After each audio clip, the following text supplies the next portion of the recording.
আসসালামু আলাইকুম সবাইকে। এই ভিডিওতে আমরা গুণোত্তর ধারা নিয়ে কথা বলবো। এর আগের ভিডিওতে আমরা সমান্তর ধারা নিয়ে কথা বলছি। তো শুরুতে আমরা চলেন গুণোত্তর ধারার সাথে একটা সাধারণ পরিচিতি নিয়ে নেই।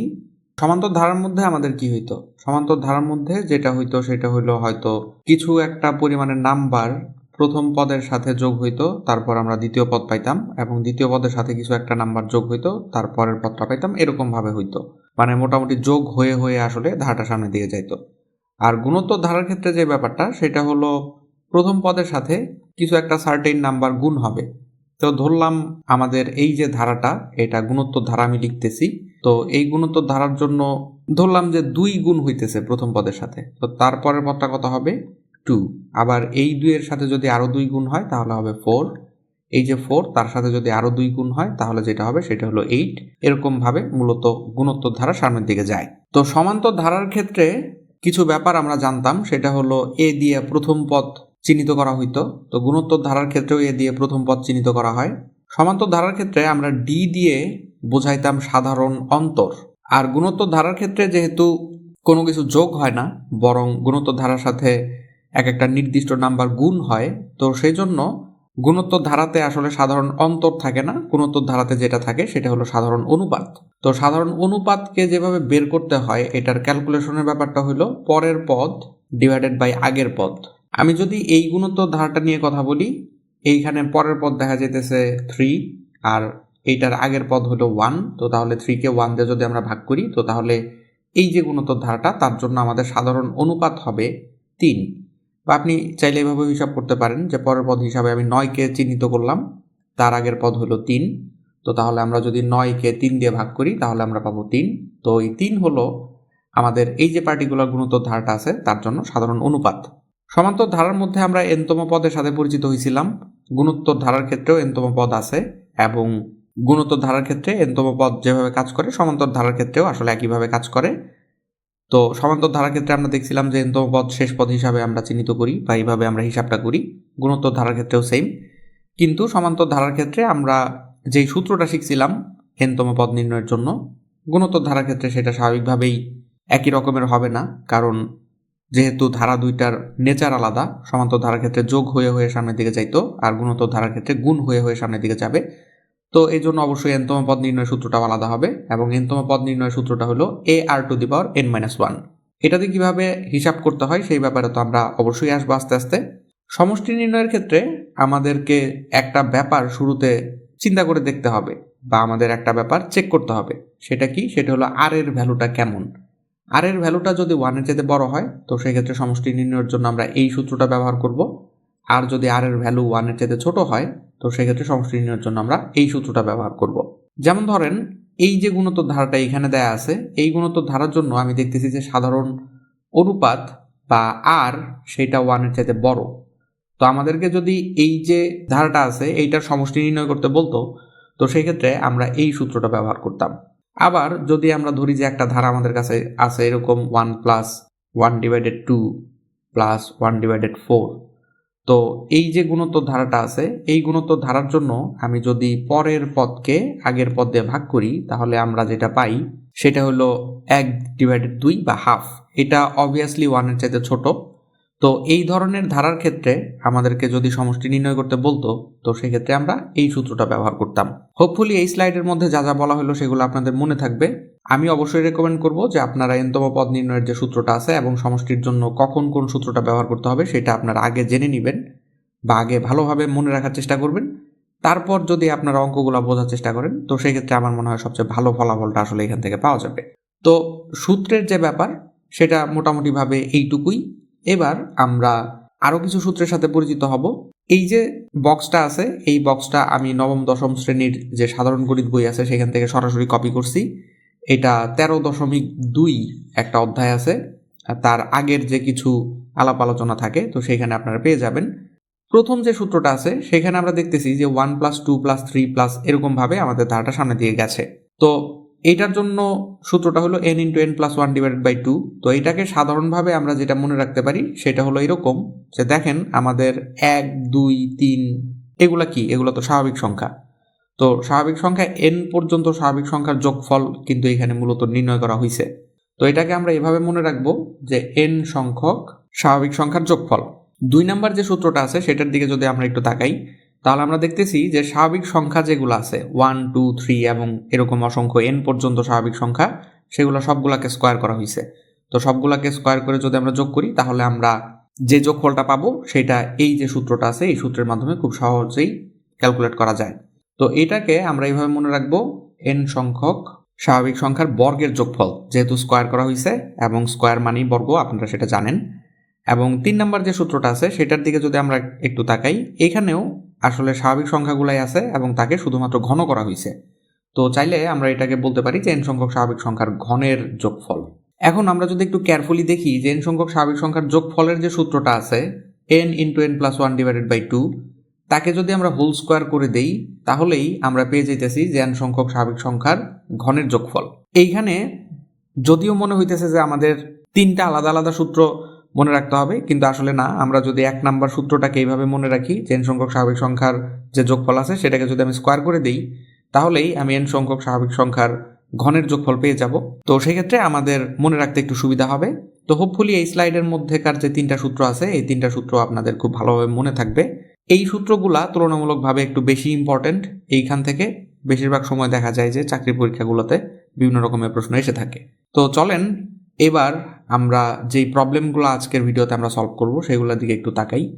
এই যে এখানে অনেকগুলো প্রবলেম আমরা দেখতেছি, এই প্রবলেমগুলাই আজকের ভিডিওতে আমরা মোটামুটি একটু সলভ করার চেষ্টা করব। এবং আমার কাছে মনে হয় এখানে যে প্রবলেমগুলো দেওয়া আছে এগুলোর থেকে সবগুলাই না, মোটামুটি কিছু পরিমাণ প্রবলেম আমরা চাইলে এখান থেকে বাদ দিতে পারবো। তো সেগুলো বাদে যেগুলো থাকবে সেগুলো যদি আপনি একটু ভালোভাবে আয়ত্ত করেন তো সেই ক্ষেত্রে চাকরি পরীক্ষায় আসা, মানে আজকের দিন পর্যন্ত চাকরি পরীক্ষায় আসা যেই কোশ্চেনগুলো আছে সেগুলো আপনি খুব সহজেই সলভ করতে পারবেন।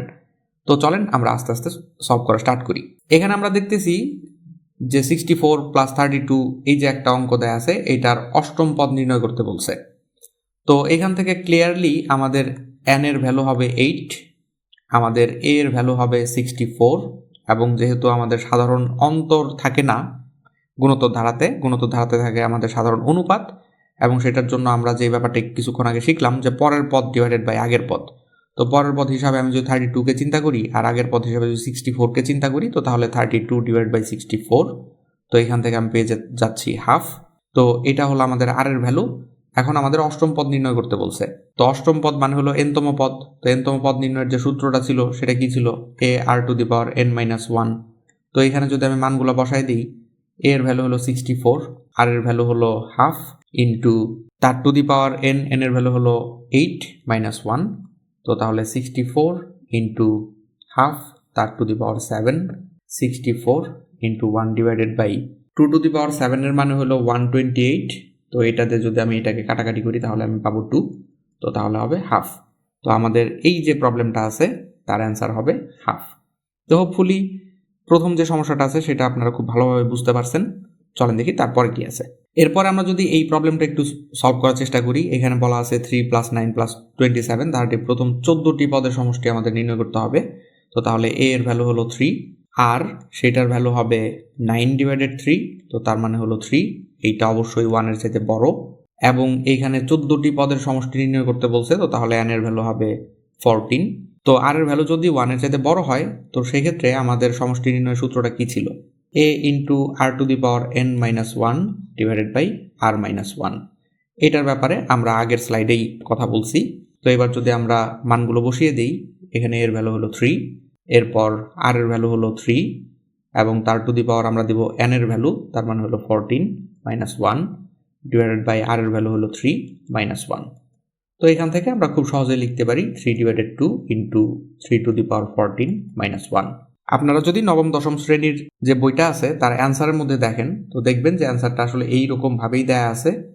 তো কেন এরকম ভাবে দেয়া আছে? 3 টু দি পাওয়ার 14 এটা অনেক বড় একটা নাম্বার, এবং আমার যেটা বিশ্বাস সেটা হলো যদি এই প্রশ্নটাই চাকরি পরীক্ষায় আসে তো সেক্ষেত্রে অপশনের মধ্যে 3 টু দি পাওয়ার 14 - 1 এরকম ভাবেই অপশনগুলো দেওয়াটা উচিত। কারণ 3 টু দি পাওয়ার 14 এটা যদি আপনি এমনিতে হিসাব করতে যান তো তাহলে আপনার অনেকটা সময় নষ্ট হবে, এবং এরকমভাবে দেওয়াটাও আমার কাছে আসলে যুক্তিযুক্ত না।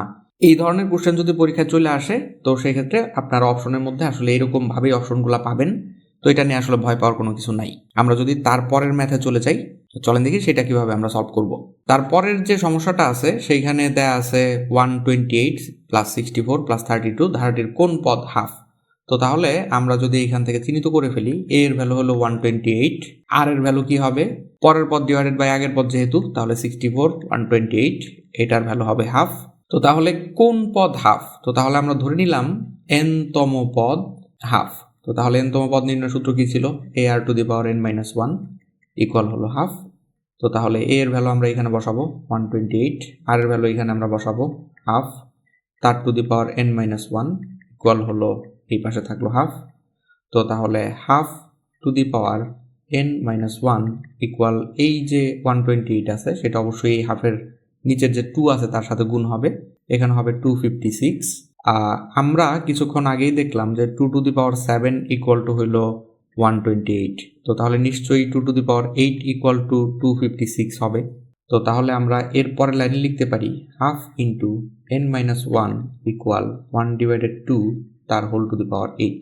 তো এইখান থেকে আমরা চাইলে n-1 ইকুয়াল 8 লিখতে পারবো এবং এখান থেকে খুব সহজেই n ইকুয়াল টু 9 পাওয়া যাইতেছে। তো তাহলে এই যে প্রবলেমটা আছে তার জন্য আমাদের অ্যান্সার হবে 9। চলেন দেখি তারপরে কি আছে। এই যে প্রবলেমটা আছে এই প্রবলেমের জন্য হিসাবটা আসলে খুবই ইন্টারেস্টিং। কীরকম ইন্টারেস্টিং দেখেন, এই ধারাটাকেই আমি যদি এখানে লিখি 2 - 2 + 2 - 2, যেহেতু এখানে ডট ডট দেওয়া আছে তার মানে এরকমভাবে আরও সামনের দিকে আছে। তো তাহলে তারপরে কি হইতো, +2 তারপরে কি হইতো, -2 তারপরে কি হইতো, +2 তারপর কি হইতো, -2, এরকম আরও অনেক দেওয়া যাবে। এই ধরনের প্রবলেমের ক্ষেত্রে আমাদের সবার আগে যে জিনিসটা খেয়াল করতে হবে সেটা হলো এই যে এইখানে যেটা দেওয়া থাকবে এত সংখ্যক পদের সমষ্টি কত। আমাদের এইটা দেখে চিনতে হবে যে এই যে একটা গাণিতিক রাশি এখানে দেওয়া আছে এটা আসলে কিসের প্যাটার্ন, বা এটাকে যদি আমরা হিসাব করি আমরা কি ধরনের সংখ্যা পাবো, আমরা কি জোড় সংখ্যা পাবো নাকি বিজোড় সংখ্যা পাবো। জোড় বিজোড় আবার কেন হিসাব করতে হবে, দেখেন আমি যদি এই ধারাটার মধ্যে জোড় সংখ্যক পদ নিয়ে কাজ করি তাহলে আমার অ্যান্সার কত আসবে, এই যে +2 - 2 কাটাকাটি যাবে, থাকবে কত, 0। আমি যদি বিজোড় সংখ্যক পদ নিয়ে কাজ করি, যে ধরেন 3টা পদ নিয়ে কাজ করলাম, তো সেই ক্ষেত্রেও কিন্তু প্লাসের 2 আর -2 কাটাকাটি গেল, আমার কাছে থাকলো কত, 2। আচ্ছা, আমি যদি 4টা সংখ্যা নিয়ে কাজ করি, মানে 2 এর পরের যে জোড় সংখ্যা আছে সেটা নিয়ে যদি কাজ করি, তাহলে এই 2 আর এই 2 কাটাকাটি যেত, আমার অ্যান্সার আসতো কত, 0। আমি যদি 5টা পদ নিয়ে কাজ করি, দেখেন এই 4টা তো কাটাকাটি যাবে, আমার কাছে থাকবে কত, 2। আচ্ছা, আমি যদি 6টা পদ নিয়ে কাজ করি, যে আমি এই যে 6টা পদ নিয়ে কাজ করলাম, তাহলে আবার এইটা কাটাকাটি যেত, এখানে আবার 0 হইতো। তো একটা ব্যাপার কিন্তু এখান থেকে খুব ভালোভাবে বোঝা যাচ্ছে যে আমি যতই জোড় সংখ্যক পদ নিয়ে কাজ করতেছি আমার অ্যান্সার আসতেছে 0, আর আমি যতই বিজোড় সংখ্যক পদ নিয়ে কাজ করতেছি আমার অ্যান্সার আসতেছে 2। বা আমি চাইলে বলতে পারি যে প্রথম পদ যেটা আছে সেটা আমার অ্যান্সার হিসাবে আসতেছে। এবার আমি যদি 2n + 2 এইটার দিকে একটু খেয়াল করি, যে 2n + 2 এই রাশিটা কি আসলে জোড় রাশি নাকি বিজোড় রাশি। ধরেন আমি n এর ভ্যালু 0 বসাইলাম, তাহলে 2 × 0 + 2, তো আমি অ্যান্সার হিসেবে পাইতেছি 2। আমি n এর ভ্যালু যদি 1 বসাই, 2 × 1 + 2, তাহলে আমি পাইতেছি এখান থেকে 4। আমি যদি n এর ভ্যালু 2 বসাই, 2 × 2 + 2, তাহলে এখান থেকে আমি পাইতেছি 6। তো এই যে একটা প্যাটার্ন 2n + 2, এটা কিন্তু জোড় সংখ্যা নির্দেশ করতেছে। তো জোড় সংখ্যা যদি নির্দেশ করে থাকে আর জোড় সংখ্যক পদ যখন আমরা যোগ করতেছিলাম তখন আমাদের অ্যান্সার কত আসতেছিল, 0 আসতেছিল। তো তাহলে এত সংখ্যক পদের জন্যেও আমার এই যে প্রবলেমটা আছে তার অ্যান্সার হবে 0। আর যদি এটা বিজোড় সংখ্যা হইতো তো সেক্ষেত্রে আমার অ্যান্সার কত আসতো, সেক্ষেত্রে কিন্তু আমার অ্যান্সার আসতো 2। তো এখন বিজোড় হইলে আবার এখানে কি থাকতে পারতো, এখানে 2n + 1 থাকতে পারতো। এখানে আপনি n এর ভ্যালু 0 বসান, 2 × 0 + 1, আপনি অ্যান্সার পাইতেছেন 1। আবার যদি আপনি 2 × 1 + 1 দিতেন তো সেক্ষেত্রে আপনি পাইতেন 3, এটাও আর একটা বিজোড় সংখ্যা। তো আমাদের মূলত এই যে অংশটা আছে এই অংশটা দেখে চিনতে হবে যে এই যে রাশিটা, এই রাশিটা আসলে জোড় সংখ্যার রাশি নাকি এটা বিজোড় সংখ্যার রাশি। যদি জোড় সংখ্যার রাশি হয় তাহলে এই ধরনের প্যাটার্ন যদি আমাদের কাছে দেয়া থাকে বা এই ধরনের ধারা যদি আমাদের কাছে দেয়া থাকে তাহলে আমরা নিঃসন্দেহে বলতে পারি যে আমাদের অ্যান্সার হবে 0। আর যদি এই যে এখানে যেটা দেয়া থাকবে সেটা যদি বিজোড় সংখ্যা নির্দেশ করে তো তাহলে আমরা নিঃসন্দেহে বলতে পারি যে আমাদের এটার অ্যান্সারটা হবে প্রথম পদ। হোপফুলি এই ধরনের প্রবলেম যদি আপনাদের সামনে আসে তো তাহলে আপনারা মোটামুটি হিসাব না করেই এই ধরনের প্রবলেমের সলিউশন বের করতে পারবেন। চলেন দেখি তারপর কি আছে। আমরা দেখতেছি যে এখানে একটা প্রবলেম আছে 2 + 4 + 8 + 16 ধারাটির n সংখ্যক পদের সমষ্টি এইটা যদি হয় তাহলে n এর মান কত।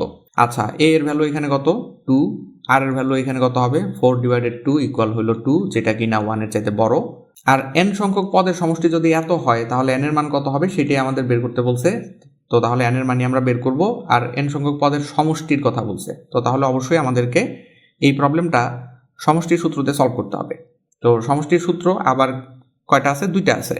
যদি r এর ভ্যালু 1 এর চাইতে বড় হয় সেক্ষেত্রে আমাদের সূত্রটা কি ছিল? a into r to the power n-1 divided by r-1। তো এটা সমান কত হবে? এই যে 254 হবে। তো এখন যদি আমি এখানে মানগুলো বসিয়ে দিই, a এর ভ্যালু হলো 2, r এর ভ্যালু হলো 2 to the power n-1, r এর ভ্যালু হলো 2 - 1 ইকুয়াল হলো 254। এইবার হিসাবটা আসলে খুবই সিম্পল। 2 এর থেকে 1 মাইনাস করলে 1 থাকে, আর 1 দিয়ে যদি সবগুলাকে আমি ভাগ করি তাহলে আমি এটাই পাবো। তো আমার কাছে থাকবে 2 into 2 to the power n-1 equal হলো 254। এবার যদি আমি এই যে 2 আছে এটা এই পাশে গুণ আকারে আছে, যদি এই পাশে ভাগ করে দিই তাহলে 2 to the power n-1 equal হবে 127, আর 2 to the power n-1 equal, এরপরের লাইনে আমি লিখতে পারি 2 to the power n equal 128, এবং তারপর আমি লিখতে পারি 2 to the power n equal to 2 to the power 7। আগের একটা অঙ্কের মধ্যে আমরা দেখছিলাম যে 2 টু দি পাওয়ার 7 মানে হলো 128, তাহলে n এর ভ্যালু হবে 7। তো এই যে প্রবলেমটা, সেখানে আমাদের n সংখ্যক পদের সমষ্টি এইটা হইলে n এর মান কত হবে সেটা বের করতে বলছিল। তো এখান থেকে আমরা ক্লিয়ারলি দেখতে পারতেছি যে n এর ভ্যালু হবে 7। তো হোপফুলি এই প্রশ্নের সলিউশনটা আপনারা খুব ভালোভাবে বুঝতে পারছেন। চলেন দেখি তারপর কি আছে। এই যে সমস্যাটা আছে, এই সমস্যার জন্য আমাদের হিসাবটা আসলে খুবই সহজ। আমরা জানি যে লগ যদি এখানে কোনো সংখ্যা থাকে, এইটা হলো লগের আর্গুমেন্ট, আর নিচে যেটা থাকে সেটা হলো বেস। লগের আর্গুমেন্ট যদি কোনো সংখ্যা থাকে আর বেস হিসাবে যদি কিছুই না থাকে, তো সেক্ষেত্রে আমাদের মনে মনে চিন্তা করতে হয় যে এখানে একটা 10 আছে। এই অংশটাকে আমি যদি একটু রিরাইট করার চেষ্টা করি তাহলে আমি চাইলে লিখতে পারবো log 2 plus log 2 square plus log 2 cube. এবার আর্গুমেন্টের উপরে যদি পাওয়ার থাকে তো সেই পাওয়ারগুলো চাইলে সামনে রাখা যায়, সেটা আমরা লগের ভিডিওর থেকে জানি। তো তাহলে log 2 প্লাস এই যে 2 আছে সেটাকে আমি চাইলে সামনে পাঠাইতে পারবো, তাহলে 2 log 2 প্লাস 3 log 2 প্লাস এরকমভাবে কত পর্যন্ত ধারাটির প্রথম 10টি পদের সমষ্টি আমাদেরকে অ্যাকচুয়ালি নির্ণয় করতে বলছে। আচ্ছা, তো তাহলে এখানে 10টা পদ থাকবে। প্রথম পদের জন্য আমরা দেখতেছি সামনে একটা 1 আছে মনে মনে, তারপরের জন্য আমাদের 2 আছে, তারপরের যে পদ আছে সেটার জন্য 3 আছে। তো তাহলে এইভাবে যদি আমরা 10টা পদ পর্যন্ত যাইতাম তো সেক্ষেত্রে আমাদের কাছে কি থাকতো?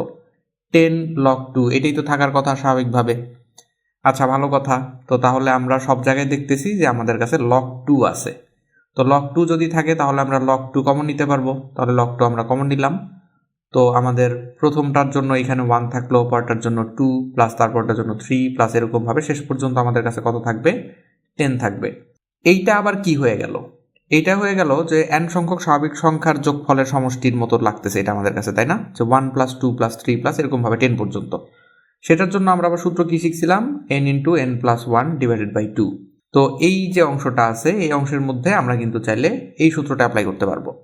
তো আমরা যদি সূত্রটা একটু আলাদাভাবে এখানে অ্যাপ্লাই করি তাহলে আমাদের কাছে n এর ভ্যালু কত হবে? যেহেতু এখানে 10টা পদ আছে তো তাহলে এখানে হবে 10, তারপরে এই যে n আছে সেটার জন্য হবে 10 প্লাস 1 ডিভাইডেড বাই 2। তো তাহলে আমাদের কাছে থাকলো এটা দিয়ে এটারে কাটলে থাকবে 5, তো তাহলে 5 ইন্টু এখানে থাকবে 11, তার মানে হলো 55। তো এই যে অংশটা আছে তার ভ্যালু হবে মূলত 55। তো আমরা যদি সেটাই একটু লিখি এখানে, যে আমাদের কাছে থাকলো log 2 আর আমাদের কাছে থাকলো 55, তো তাহলে সামনে চলে আসলো 55। তো এইটাই হবে আমাদের এই যে প্রবলেমটা আছে তার সলিউশন। তো হোপফুলি এই প্রবলেমটার সলিউশন সম্পর্কে আপনারা খুব ভালোভাবে বুঝতে পারছেন। আমাদেরকে যেটা করতে হবে সেটা হলো যে শুধুমাত্র লগের পরে কি আছে সেই সংখ্যাগুলোকে একটু রিরাইট করতে হবে, এবং তারপর যদি লগ কমন নেওয়া হয় তাহলে আমরা বুঝে যাব যে আমাদেরকে কোন সূত্র অনুসারে সামনের দিকে আগাতে হবে। চলেন দেখি তারপরে কি সমস্যা আছে। এখানেও আমরা আসলে সিমিলার টাইপের একটা সমস্যা পাইছি, তো এটাকেও আমরা চলেন সলভ করি। এখানে আমরা দেখতেছি log 2 আছে প্লাস log এই যে 16 সেটাকে আমরা 2 টু দি পাওয়ার 4 লিখতে পারি, প্লাস তারপর এই যে 512 আছে এখানে সেটাকে আমরা 2 টু দি পাওয়ার 9 লিখতে পারি, প্লাস এরকমভাবে আরও 12টা পদের সমষ্টি এখানে আমাদের ক্যালকুলেট করতে হবে। আচ্ছা, তো তাহলে এখানে থাকলো log 2 প্লাস এই যে 4 সেটাকে আমরা চাইলে সামনে পাঠাইতে পারবো, তো তাহলে 4 সামনে চলে আসলো, log 2 প্লাস একইভাবে 9ও সামনে চলে আসলো, log 2 প্লাস এইভাবে ধারাটা সামনের দিকে যাচ্ছে। এখন এখান থেকে যদি আমি log 2 কমন নিই তাহলে আমার কাছে থাকবে 1, তারপরে এখানে থাকবে 4, এখানে থাকবে 9 প্লাস এরকমভাবে আরও 12টা পদ আমাদের কাছে আছে। আচ্ছা, তারপরে যদি log 2 আমি লিখি এখানে, আমি কি চাইলে 1 স্কোয়ার লিখতে পারি এখানে? হ্যাঁ, 1 রে স্কোয়ার করলে 1ই হয়। এই যে 4 আছে সেটাকে কি আমি 2 স্কোয়ার লিখতে পারি? হ্যাঁ, লেখা যাবে। 9কেও আমরা চাইলে 3 স্কোয়ার লিখতে পারবো। এরকমভাবে কত পর্যন্ত? এখানে কিন্তু 12 স্কোয়ার আসবে শেষ পর্যন্ত। কেন? প্রথমটার জন্য 1 স্কোয়ার, দ্বিতীয়টার জন্য 2 স্কোয়ার, তৃতীয়টার জন্য 3 স্কোয়ার। তাহলে আমাদের যেহেতু 12টা পদের সমষ্টি নির্ণয় করতে বলছে, তো তাহলে শেষ পর্যন্ত আমরা 12 স্কোয়ার পাবো। তো সেজন্যই আমরা চাইলে এখানে 12 স্কোয়ার দিয়ে আসলে এই বিষয়টাকে চিন্তা করতে পারি, বা আমরা চাইলে এভাবেও চিন্তা করতে পারি যে এখানে পদের সংখ্যা কত হবে। এখানে পদের সংখ্যা হবে 12টা পদ। আপনারা চাইলে এই অংশটুকু না লিখলেও আসলে এখানে খুব বেশি একটা সমস্যা হওয়ার কথা না। তো এইটা আমাদের আবার কিসের সাথে মিলতেছে? n সংখ্যক স্বাভাবিক সংখ্যার বর্গের সমষ্টি সূত্রের সাথে মিলতেছে। সেটা আমরা কি শিখছিলাম? n × n + 1 2n + 1 / 6। আমরা এই সূত্রটা শিখছিলাম n সংখ্যক স্বাভাবিক সংখ্যার বর্গের সমষ্টির জন্য। সেটা আসলে এই যে স্লাইডটা আছে, এই স্লাইডের এই যে 2 নাম্বার যে সূত্রটা আছে, এইটা নিয়ে কথা বলার সময় আমরা এই সূত্রের সাথে পরিচিত হয়েছি। তো চলেন আমরা এবার এই সূত্রটা অ্যাপ্লাই করে দেখি। তো স্বাভাবিকভাবেই n এর ভ্যালু হবে 12। এইখানে আমরা n এর ভ্যালু বসা দিব 12 + 1 2 × 12 + 1 / 6। তো এই 6 দিয়ে যদি আমরা 12কে কাটাকাটি করি তাহলে আমরা পাবো 2। তো তাহলে আমাদের থাকবে 2 × 13 × 25। এই সবগুলোকে যদি আমরা গুণ করি তাহলে আমরা পাবো 650। তো তাহলে এই যে সম্পূর্ণ অংশটা আছে তার ভ্যালু হবে 650। তো তাহলে 650 চলে আসলো এই যে অংশটা আছে তার জন্য, আর আমাদের কাছে থাকলো log 2। তো এইটাই হবে আমাদের এই যে প্রবলেমটা আছে তার জন্য অ্যান্সার। হোপফুলি এই প্রবলেমটা আপনারা খুব ভালোভাবে বুঝতে পারছেন। চলেন দেখি তারপর কি আছে। এখানে বলা আছে ধারটি প্রথম 7টি পদের সমষ্টি নির্ণয় করতে বলছে আমাদেরকে। তো তাহলে a এর ভ্যালু এখানে 2, r এর ভ্যালু কত হবে? r এর ভ্যালু হবে -4/2। আমাদেরকে সবসময় পরের পদের যে সামনে চিহ্নটা থাকবে সেই চিহ্নটা সহ কাউন্ট করতে হবে। তাহলে এখানে আমরা পাইতেছি -2 এবং এটা অবভিয়াসলি 1-এর চাইতে ছোট, এবং যেহেতু প্রথম 7টি পদের সমষ্টির কথা বলছে তো তাহলে ডেফিনেটলি n এর ভ্যালু হবে 7। তো এখন r এর ভ্যালু যদি 1-এর চাইতে ছোট হয় সেক্ষেত্রে আমরা যে সূত্রটা অ্যাপ্লাই করি সেটা হলো a × 1 - r⁴n / 1 - r।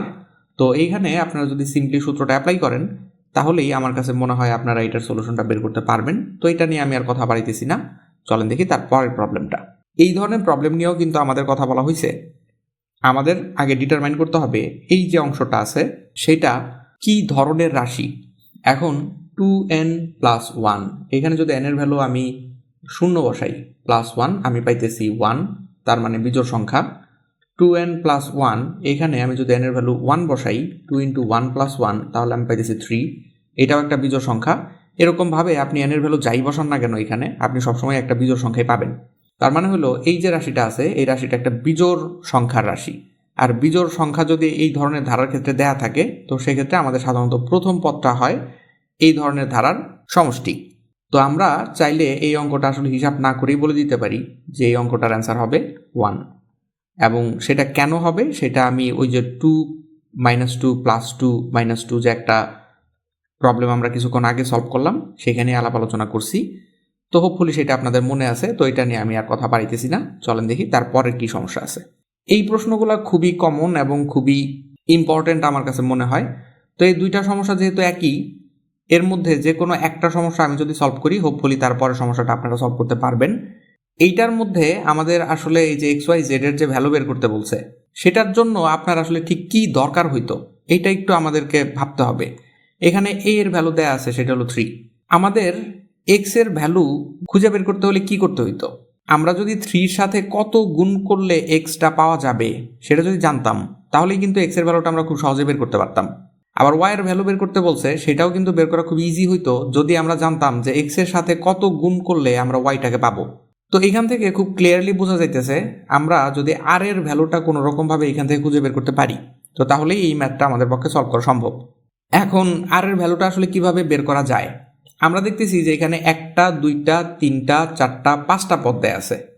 আমরা প্রথম পদের ভ্যালু জানি, মাঝখানের 3টা পদের ভ্যালু আমরা জানি না, আবার পঞ্চম পদ যেটা সেটার ভ্যালু আবার এখানে দেয়া আছে।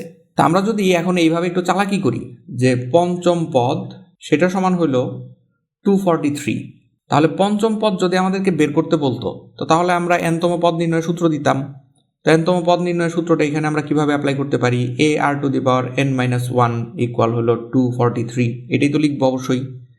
a এর ভ্যালু এখানে হলো 3, আর এর ভ্যালু কত সেটা আমি জানি না, আর এর ভ্যালুটা আমি খুঁজতেছি। আর এই যে 243 তার জন্য n এর ভ্যালু কত 5, তো তাহলে আমি বসালাম 5 - 1 ইকুয়াল হলো 243। এরপর আমি যেটা করতে পারি সেটা হলো 3 দিয়ে আমি কিন্তু চাইলে এটাকে ভাগ করে দিতে পারি। তো r⁴ হবে এখানে, আর 3 দিয়ে যদি আমি এটাকে ভাগ করি তাহলে আমি পাবো 81। এখন আমি লিখতে পারি যে r⁴ ইকুয়াল হলো 3⁴। উভয় পক্ষ থেকে যদি 2⁴ আমি বাদ দিয়ে দিই তাহলে r এর ভ্যালু হবে 3। তো তাহলে আমরা r এর ভ্যালুটা আসলে পেয়ে গেলাম যে r এর ভ্যালুটা হবে মূলত 3। এখন দ্বিতীয় পদ বের করার জন্য আমাদেরকে তো অবশ্যই প্রথম পদের সাথে r কে গুণ করতে হবে। তো তাহলে x এর ভ্যালুটা কত হবে, 3 এর সাথে আমি যদি 3 গুণ করি তাহলে আমি পেয়ে যাবো x এর ভ্যালু। তাহলে x ইকুয়ালটা হবে প্রথম পদ সেটা হলো 3, তার সাথে যদি আমি 3 গুণ করি তাহলে আমরা পাবো 9। এই যে y সেটা আবার কততম পদ, তৃতীয় পদ। তো দ্বিতীয় পদের সাথে যদি আমি আর গুণ করি তাহলে তো আমি তৃতীয় পদ পাবো। তো তাহলে y ইকুয়াল কত হবে, আমাদের দ্বিতীয় পদ তো হলো 9, তো তাহলে 9 × 3 ইকুয়াল টু হলো 27। আবার তৃতীয় পদের সাথে আমরা যদি আর গুণ করি তাহলে তো আমরা চতুর্থ পদ পাবো, আর চতুর্থ পদ হলো z। আমাদের তৃতীয় পদ কত 27, এই 27-এর সাথে যদি আমরা আর গুণ করি মানে হলো আর এর ভ্যালু কত পাইছি 3 পাইছি, সেটা যদি গুণ করি তাহলে আমরা পাবো 81। তো তাহলে এই 81ই তো তাহলে আমাদের হবে z এর ভ্যালু। তো হ্যাঁ, এখানে আমাদের x y z এর ভ্যালু বের করতে বলছে, তো সেগুলো আমরা এখান থেকে বের করলাম।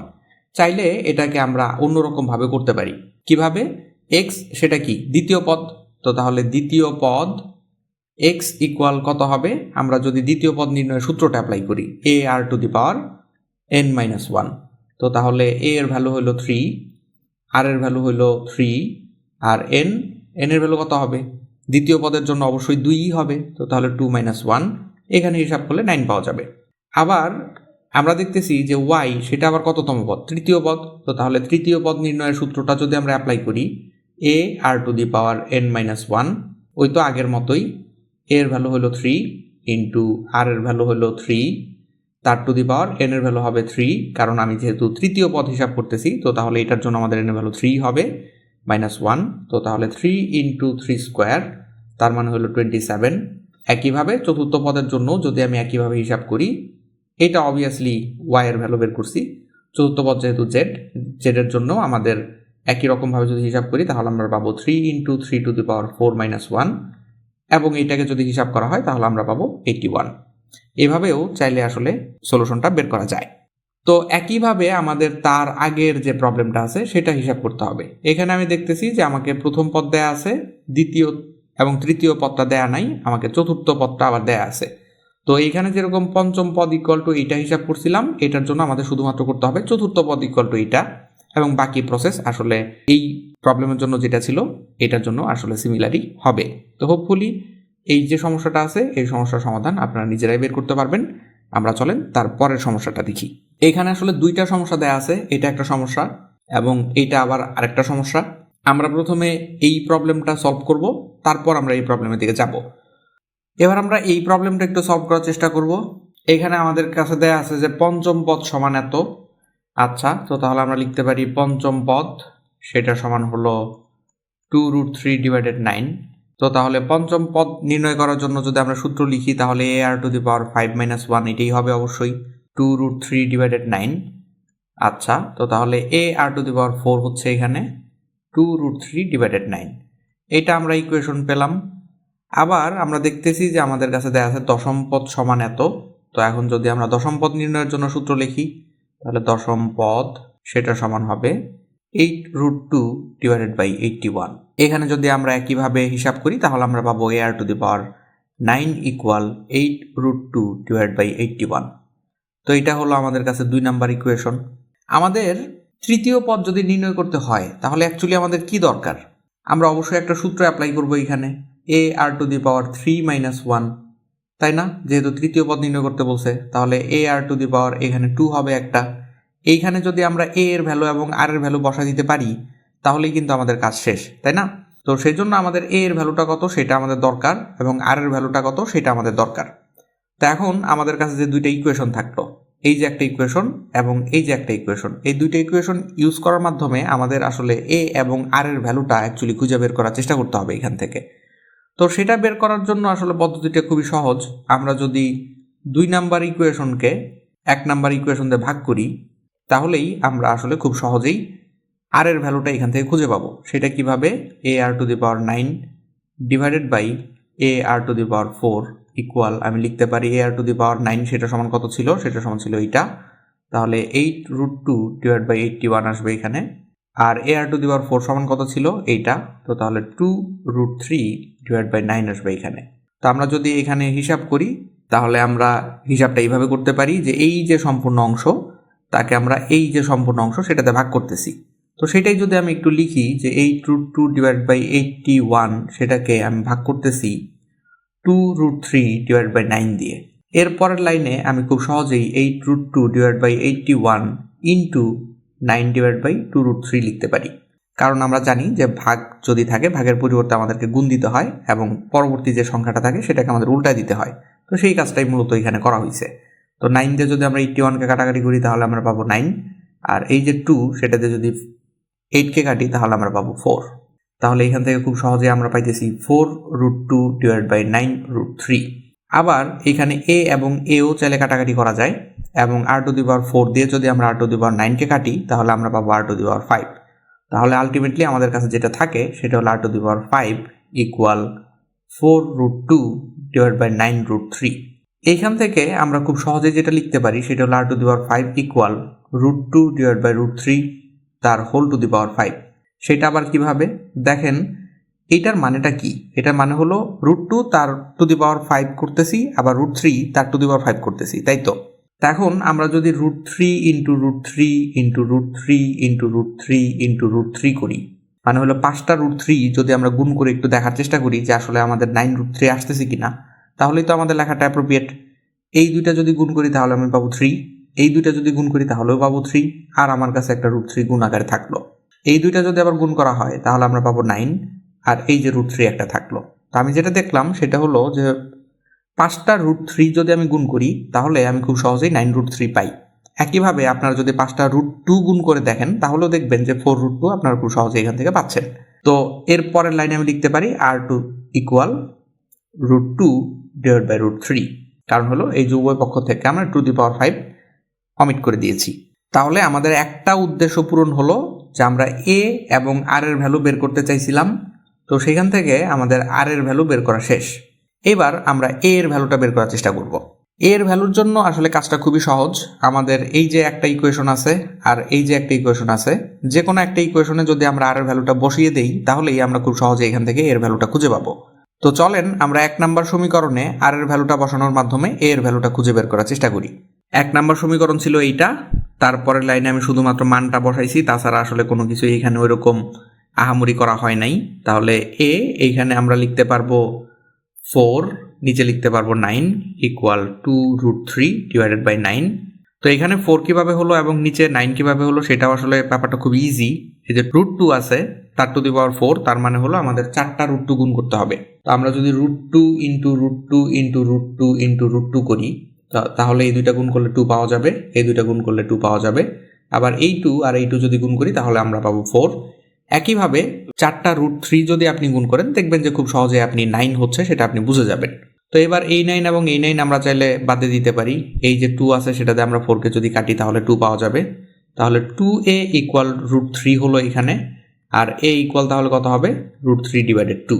তা আমাদের আর এর ভ্যালু দরকার ছিল, সেটা আমাদের পাওয়া শেষ। আমরা সেটা পাইছি হলো √2 ডিভাইড বাই √3।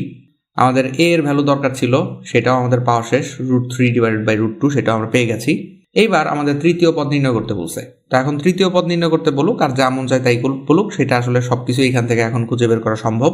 তা আমরা তৃতীয় পদটা যদি নির্ণয় করি, তো তৃতীয় পদ নির্ণয় করার জন্য আমাদের অবশ্যই n তম পদ নির্ণয় সূত্র দিতে হবে। তাহলে আর টু দি পাওয়ার 3 - 1 হবে এখানে। এর ভ্যালু আমরা বসাই দিই √3 ডিভাইডেড 2। এখানে থাকবে আর স্কোয়ার অবশ্যই, তো আর এর ভ্যালু আমরা যদি বসাই √3 √2 ডিভাইড বাই √3, তার এখানে হবে অবশ্যই স্কোয়ার। এইটার পরে আমরা লিখতে পারি √3 ডিভাইডেড 2 ইন্টু এই যে √2 তাকে যদি আমরা স্কোয়ার করি তাহলে আমরা কত পাবো? 2 পাবো। আর √3 তাকে যদি স্কোয়ার করি তাহলে কত পাবো? 3 পাবো। এবার এই যে 2 আর 2 আমরা কাটাকাটি করতে পারি। √3 দিয়ে যদি আমরা 3 কে ভাগ করি তাহলে আমরা পাবো √3। তো তাহলে এটা ইকুয়াল হবে 1/√3। তো তাহলে তৃতীয় পদের মান কত হবে? 1/√3। এই যে প্রবলেমটা দেখা যায় রিটেন পরীক্ষাতে হয়তো একটু বেশি প্রিফারেবল এই সমস্যাটা, এবং মাঝে মধ্যে যখন প্রশ্ন কঠিন করার ইচ্ছা হয় তখন মাঝে মধ্যে এই ধরনের সমস্যা এমসিকিউ পরীক্ষাতেও দিয়ে দেয়। তো এইটা একটু আমি বলবো যে একটু কেয়ারফুলি আপনারা স্টাডি করবেন। তো সেক্ষেত্রে দেখবেন যে দু একবার যদি আপনারা একটু ভালো করে বোঝার চেষ্টা করেন তো তাহলে এটার ব্যাপারে খুব বেশি একটা সমস্যা আপনাদের থাকবে না। এবার আমরা দেখব তারপরে যে প্রবলেমটা সেটা। এখানে a এর ভ্যালু দেয়া আছে 1/√2। আর এর ভ্যালু বের করার জন্য আমরা কি করতাম? পরের পদকে আগের পদ দিয়ে ভাগ করতাম। পরের পদ আছে হলো -1, আগের পদ কত? 1/√2, তাহলে 1/√2। এটি ইকুয়াল তাহলে কত হবে? -√2 হবে। সেটা খুব সহজেই বোঝা যাচ্ছে। তো কোন পদ 8√2? আচ্ছা, তো তাহলে আমরা ধরলাম যে n-তম পদ সেটা হবে 8√2। আচ্ছা, n-তম পদ নির্ণয়ের সূত্র কি? ar⁻n-1, এটা ইকুয়াল তাহলে 8√2। a এর ভ্যালু আমরা বসাই দিই 1/√2 ইন্টু আর এর ভ্যালু আমরা বসাই দিই -√2 তার two the power n-1 equal 8√2। তো তাহলে এই যে √2 সেটা তো অবশ্যই এখানে যে গুণ হবে। তো তাহলে এই √2 সাথে এই √2 গুণ হলে হবে 2। সেই 2 এর সাথে যদি আবার 8 গুণ হয় তাহলে আমরা পাবো 16। এই পাশে থাকলো -√2 তার টু দি পাওয়ার n-1। এই যে অংশটা সেইটা এখানে থেকে গেল। তো তাহলে -√2 তার টু দি পাওয়ার n-1 এখানে থাকলো। এখন তাহলে আমাকে কি করতে হবে? এই 16কে আমাদের -√2 টু দি পাওয়ার সামথিং আকারে লেখার চেষ্টা করতে হবে। সূচকের ভিডিওর থেকে আমরা এরকমভাবে আর কি এই প্রবলেমগুলো সলভ করা শিখছি। তাহলে আমরা 16কে আসলে কিভাবে লিখতে পারি? আমরা 2 টু দি পাওয়ার 4 লিখতে পারি। হ্যাঁ, ভালো ব্যাপার। আমরা আবার এই যে 2 আছে সেটাকে √2 তার স্কোয়ার তার টু দি পাওয়ার 4 লিখতে পারবো কিনা? হ্যাঁ, লেখা যাবে। √2 রে যদি আমি স্কোয়ার করি তাহলে 2 পাওয়া যায়, তার টু দি পাওয়ার 4 মানে 16 করা যাবে। তো তাহলে আমরা আলটিমেটলি যেটা পাইলাম সেটা হলো √2 তার টু দি পাওয়ার 8, কারণ পাওয়ারের উপর যদি পাওয়ার থাকে সেটা সরাসরি গুণ হয়। আচ্ছা, √2 টু দি পাওয়ার 8 আর -√2 তার টু দি পাওয়ার 8 কি সেম ব্যাপার? হ্যাঁ, সেম ব্যাপার। কারণ আমরা একটা জিনিস এরকম জানি যে মাইনাসকে যদি আমরা টু দি পাওয়ার জোর করি, মানে জোর সংখ্যক সংখ্যা দিয়ে যদি জোর সংখ্যা দিয়ে টু দি পাওয়ার করি তাহলে এই মাইনাসটা আলটিমেটলি আসলে প্লাস হয়ে যায়। তো সেই যুক্তিতে আমরা চাইলে -√2 তার টু দি পাওয়ার 8 এটা আমরা লিখতে পারবো। তাহলে 16কে আমরা চাইলে -√2 তার টু দি পাওয়ার 8 লিখবো। এত পরিশ্রম আমি আসলে কেন করলাম? এই পাশের বেইস এবং এই পাশের বেইসটাকে আমি আসলে সমান বানানোর চেষ্টা করতেছি। বেইস আর বেইস যদি সমান হয় তাহলে পাওয়ার ইকুয়াল পাওয়ার। তো তাহলে আমরা লিখতে পারি n-1 ইকুয়াল 8। এখান থেকে খুব ইজিলি n ইকুয়াল টু হবে 9। তো এই যে এই প্রবলেমটা মোটামুটি গুরুত্বপূর্ণ। আপনারা এটা একটু ভালো করে স্টাডি করবেন। তো হোপফুলি এই যে প্রবলেমটা আপনারা খুব ভালোভাবে বুঝতে পারছেন এবং এটা দু একবার আপনারা প্র্যাকটিস করবেন, কারণ এটা একটু গুরুত্বপূর্ণ অঙ্ক। তো আজকের ভিডিওর থেকে আমরা মোটামুটি কিছু ইম্পর্টেন্ট প্রশ্ন সলভ করছি, এবং যদি আমি কম্পারেটিভলি সমান্তর ধারা এবং গুণোত্তর ধারার মধ্যে বলি তো সেই ক্ষেত্রে গুণোত্তর ধারাটার থেকেই মূলত প্রশ্ন আসতে দেখা যায় বেশি, এবং এইখানে আমরা বিভিন্ন টাইপের কোশ্চেন আর কি সলভ করলাম। এরপরের যে ভিডিওটা আসবে সেই ভিডিওর মধ্যে আমরা সমান্তর ধারা এবং গুণোত্তর ধারা এই দুইটার যে এক্স কোশ্চেনগুলো ছিল সেগুলো নিয়ে আলাপ আলোচনা করব। আপনারা সেখানে দেখবেন যে সমান্তর ধারা থেকে আসলে কোশ্চেন কমই আসছে বিভিন্ন চাকরি পরীক্ষায়, গুণোত্তর ধারা থেকেই একটু বেশি পরিমাণে কোশ্চেন আসতে দেখা যায়। এবং আপনাদের কাছে অবশ্যই স্টাডি ম্যাটেরিয়াল হিসাবে কোনো না কোনো বই আছে, আপনারা যদি সেই বইগুলোর থেকেও একটু চেক করার চেষ্টা করেন সেখানেও দেখবেন যে সমান্তর ধারার থেকে তুলনামূলকভাবে একটু কম কোশ্চেন আসছে। তো আমাদের যে পরিকল্পনা ছিল সেটা হলো সমান্তর ধারার জন্য আমরা আলাদা একটা কোশ্চেন সলিউশন ভিডিও দিব, মানে এক্স কোশ্চেন সলিউশন ভিডিও, এবং একইভাবে গুণোত্তর ধারার জন্য আলাদা আমরা একটা এক্স কোশ্চেন সলিউশন ভিডিও দিব। কিন্তু যেহেতু সমান্তর ধারাতে কোশ্চেনের পরিমাণ কম এবং গুণোত্তর ধারাতে একটু কোশ্চেনের পরিমাণ বেশি, তো আমরা চিন্তা করছি যে না, এই দুইটাকে যদি ইন্টিগ্রেট করে আমরা একটা ভিডিও দিই সেটাই যথেষ্ট হবে। তো এরপরের যে ভিডিওটা সেখানে আমরা সমান্তর ধারা এবং গুণোত্তর ধারা যে এক্স কোশ্চেনগুলো আছে সেগুলো নিয়ে আলাপ আলোচনা করব। তো এই ছিল আজকের মতো। আজকেও আপনাদেরকে বলবো আমাদের চ্যানেলটা একটু সাবস্ক্রাইব করতে, এবং সোশ্যাল মিডিয়ার যে লিঙ্কগুলো আছে সেগুলো ডেসক্রিপশনে দেওয়া থাকবে। সূচকের ভিডিওটা আমি হয়তো ডেসক্রিপশনে দিয়ে দিব আপনাদের জন্য, এবং একইভাবে সমান্তর ধারা যে ভিডিওটা সেটাও ডেসক্রিপশনে আপনাদের জন্য দিয়ে দিব। তো সেগুলো একটু দেখবেন। ভিডিওগুলো যদি আপনাদের কাছে ভালো লেগে থাকে অবশ্যই আমি চাইবো আপনারা আমাদের ব্যাপারে অন্যান্য জায়গায় বলবেন, এবং আপনাদের যে কোনো ধরনের সুপরামর্শই আমরা অনেক বেশি অ্যাপ্রিসিয়েট করি। তো সবার জন্য অনেক অনেক শুভকামনা। আল্লাহ হাফেজ, আসসালামু আলাইকুম।